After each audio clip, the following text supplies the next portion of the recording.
Welcome back, students. In our last video, we have covered the slicing of a list, how we can slice a particular list. So there were several ways that we have covered. So let's move to the next one. Updating and manipulating the item of a list. अब देखिए list के item को कैसे update किया जा सकता है। Update करने का मतलब होता है चेंज करना। We can update single or multiple elements of list by giving the slice on the left hand side of the assignment operator। मतलब आप जो जैसे लिस्ट स्लाइसिंग हम कर रहे थे उस लिस्ट स्लाइस को हम ऑपरेटर के असाइनमेंट ऑपरेटर के लेफ्ट हैंड साइड पे रखते हैं और राइट हैंड साइड पर हम वो वैल्यूज रखते हैं जो हमें अपडेट करनी है। For example in our case I have a list with 4 elements English Hindi 1997 2000 value available at index two पर कौन है 0 1 2 97 है। देखिए इट विल प्रिंट द 97। अब देखिए मैं वैल्यू को अपडेट कर रहा हूँ सेकंड पोजीशन और थर्ड पोजीशन पे जो वैल्यू है।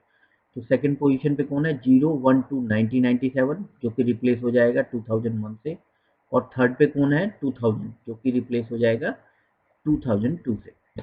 और फाइनली मैंने देखिए सेकंड एंड थर्ड एलिमेंट को प्रिंट कराया है। तो after updation it will give us the new value that we have change in our last statement. Okay बच्चे, so guys you can see here in this way we can update the elements of a list, right? We can update a single element and as well as multiple elements. Adding item to a list. Already we have talked about the append method that is used to add an item to a list. So you can see on the screen how we can add it. देखिए list 1 2 I have already a list with 2 elements. इसने list को before append print कराया and then I am trying to add a new element within a list 3। So you can see on the screen it will automatically append at the last position, okay, and the new list will be 1 2 and 3। देखिए extend method होता है बच्चों जब we want to add multiple items at a time. देखिए यहाँ list में list dot extend 3 4 तो automatically इसमें लास्ट में 1 2 3 4 हो जाता। ठीक है, मल्टीपल आइटम ऐड करने के लिए एक्सटेंड मेथड यूज होता है, सिंगल आइटम ऐड करने के लिए अपेंड मेथड यूज होता है। अब देखिए deleting item from a list किस तरीके से डिलीट कर सकते हैं। We can delete an item from a list in the following manner.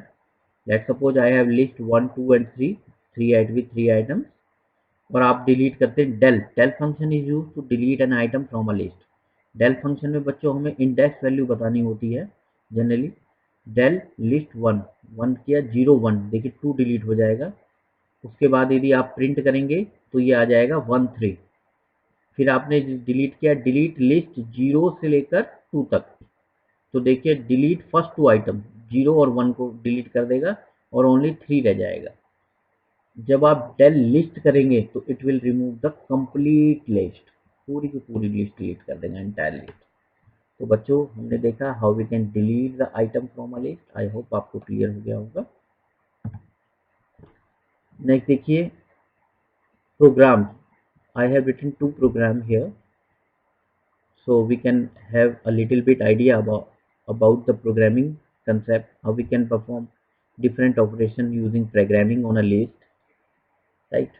So here I have written a program to find out the mean of a list. What is the meaning of mean बच्चों? mean का मतलब average, right? and कैसे निकालते हैं आपको पता है, sum of elements divided by number of elements।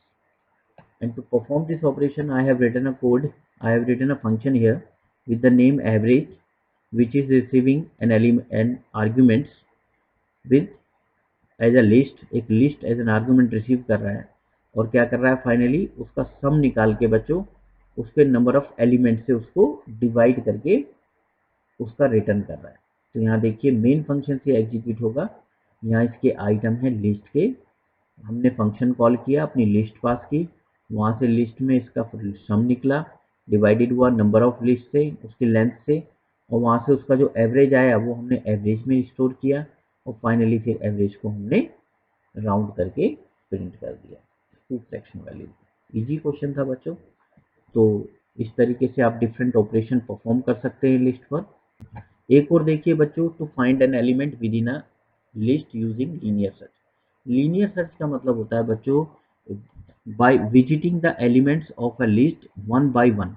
जैसे आपको मैंने यहाँ एक नंबर लिस्ट ली है और मैं आपसे कहता हूँ कि भाई बताइए आप कौन सा नंबर सर्च करना चाहते हैं। तो इस सर्च करने के लिए आपको मेरी पूरी लिस्ट को one by one from beginning to the last इसको ट्रेस करना पड़ेगा और हर एलिमेंट से उसे कंपेयर करना पड़ेगा कि क्या जो हमारा डिजायर्ड एलिमेंट है वो एग्जिस्ट करता है या नहीं करता है। करता है तो सर्च इज सक्सेसफुल, नहीं मैच करता तो सर्च इज अनसक्सेसफुल। यही मैंने यहाँ किया है। देखो बच्चों, लिस्ट ऑफ एलिमेंट्स लिए 2 4 2 8 9 7 3 7, ये रैंडमली लिए। आपसे पूछा input enter any number two search. मान लीजिए आपने दिया 9। शुरू में मैंने एक वेरिएबल लिया फाउंड, इसकी इनिशियली वैल्यू हमने फॉल्स लेकर चली। फिर लूप चलाया, देखिए यहाँ लूप का यूज होगा। Four I in range length, total length डाल दिया, लेंथ तक इसकी टोटल जितनी भी लेंथ है लेंथ -1 से चलेगा। And it will automatically start from zero, मैंने स्टार्टिंग वैल्यू मेंशन नहीं की।